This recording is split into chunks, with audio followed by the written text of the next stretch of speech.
उत्तर प्रदेश में किसी भी भर्ती और विवाद का चोली दामन का साथ रहा है। इसी के मद्देनजर सबसे पहली चीज तो उत्तर प्रदेश में वैकेंसी बहुत कम निकल रही हैं, और जो निकल भी रही हैं वो या तो पेपर लीक का शिकार हो रही हैं या फिर वो न्यायालय में जाकर के रोकी जा रही हैं। बहरहाल हाल ही में 69,000 शिक्षक भर्ती के मामले को लेकर के प्रदेश में चर्चाएं काफी तेज हैं। यह भर्ती प्रक्रिया 2019 में शुरू हुई थी, जिसमें कि पूरी तरह से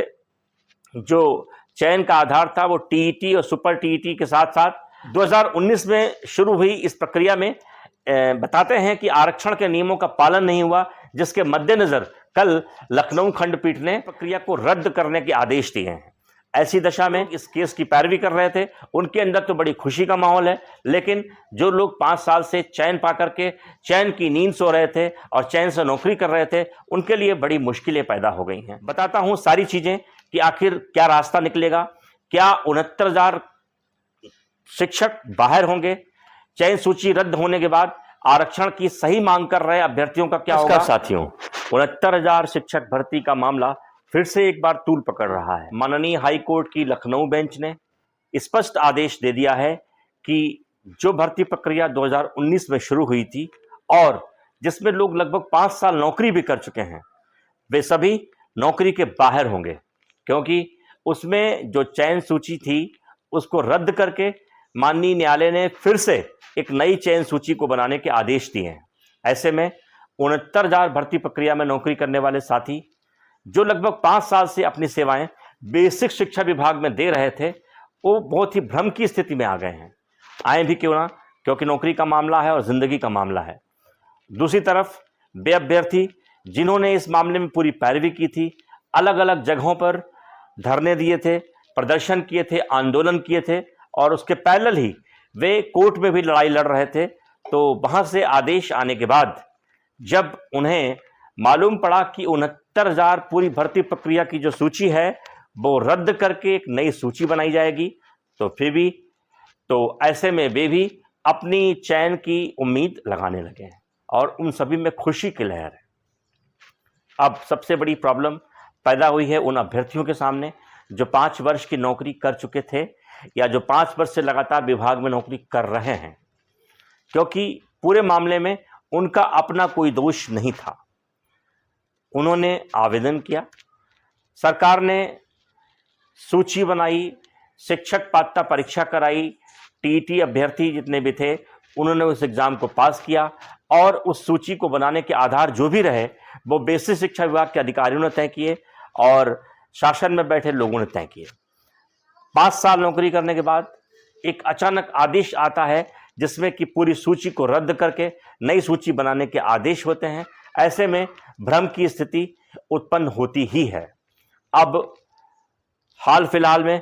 जो जानकारी आ रही है उसमें पता लग रहा है कि जो सरकार है वो इस डबल बेंच के डिसीजन के अगेंस्ट चाहे तो माननीय सुप्रीम कोर्ट जा सकती है, लेकिन वो ऐसा नहीं करेगी। आप लोग जान ही सकते हैं कि हाल ही में हुए लोकसभा चुनाव में विपक्षी पार्टी ने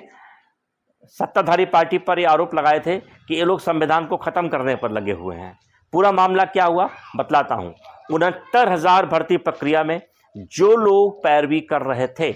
उनकी ये मांग थी कि इस भर्ती प्रक्रिया में आरक्षण के नियमों का पालन नहीं हुआ है, जिसको लेकर के वे पिछड़ा वर्ग आयोग भी गए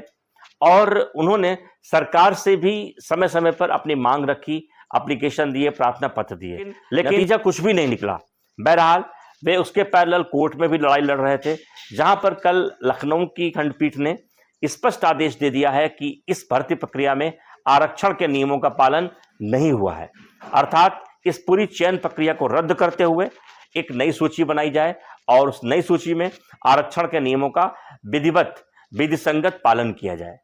अब चूंकि सरकार के पास विकल्प तो खुला हुआ है कि वो चाहे तो सुप्रीम कोर्ट जा सकती है, लेकिन वो ऐसा नहीं करेगी। उसकी वजह है कि हाल ही में हुए लोकसभा चुनाव में विपक्षी पार्टी ने सरकार पर आरोप लगाए थे कि ये लोग संविधान को खत्म कर रहे हैं। आरक्षण संविधान में आरक्षण की व्यवस्था की गई है और आरक्षण से छेड़छाड़ का मतलब होता है संविधान की चीजों से छेड़छाड़ करना। अतः सरकार 2027 के विधानसभा चुनाव के मद्देनजर ये बिल्कुल नहीं चाहेगी कि वो किसी भी सूरत में इस आरक्षण के मुद्दे पर सुप्रीम कोर्ट में पैरवी करे और 69,000 शिक्षक भर्ती प्रक्रिया में उन लोगों को अगेंस्ट करे जो लोग आरक्षण की सही मांग कर रहे थे। यहां पर बता दूं आपको कि पूरी भर्ती प्रक्रिया जो 69,000 की थी, इसमें जो सबसे बड़ी गलती आ रही है निकल करके, वो न तो पैरवी करने वालों की आ रही है, ना उन अभ्यर्थियों की आ रही है जो नौकरी कर रहे हैं। सबसे बड़ी गलती है उन अधिकारियों की, उन हुक्मरानों की जो बैठ करके ऐसी नीतियां बनाते हैं, ऐसा सिस्टम बनाते हैं, ऐसा माहौल क्रिएट करते हैं कि 5 साल के बाद भी एक शिक्षक जो नौकरी कर चुका है विभाग में अपने आप को सुरक्षित नहीं पाता है। ऐसी दशा में आप सोचिए कि उन्होंने क्या सूची बनाई, कैसे तैयार की, कैसे रिसप्लिंग कराई, कैसे आरक्षण के नियमों का पालन किया, कुछ भी स्पष्ट नहीं था। अतः माननीय न्यायालय ने उसको रद्द करते हुए और फिर से नई सूची बना करके भर्ती को पुनः एक तरीके से करने का आदेश दे दिया है। अब आप देखते आगे क्या होता है। बहरहाल जो शासन की ओर से लेटेस्ट खबर आ रही है उसमें यही खबर आ रही है कि सरकार ने आनन फानन में तत्काल रूप से विभागीय बैठक को बुलाया है और इसमें बिना सुप्रीम कोर्ट के जाए और सूची को रद्द करते हुए बीच के रास्ते को निकालने की बात चल रही है। अर्थात जो लोग नौकरी कर रहे हैं, जिन लोगों का चयन 69,000 शिक्षक प्रक्रिया में हुआ है, वो नौकरी के बाहर बिना हुए किस तरीके से उन लोगों को भी लाभ दिया जा सकता है जो लोग अभी चयन प्रक्रिया में वेटिंग में हैं या फिर आरक्षण के नियमों का पालन नहीं करके जिनको कि चयन नहीं मिल सका है।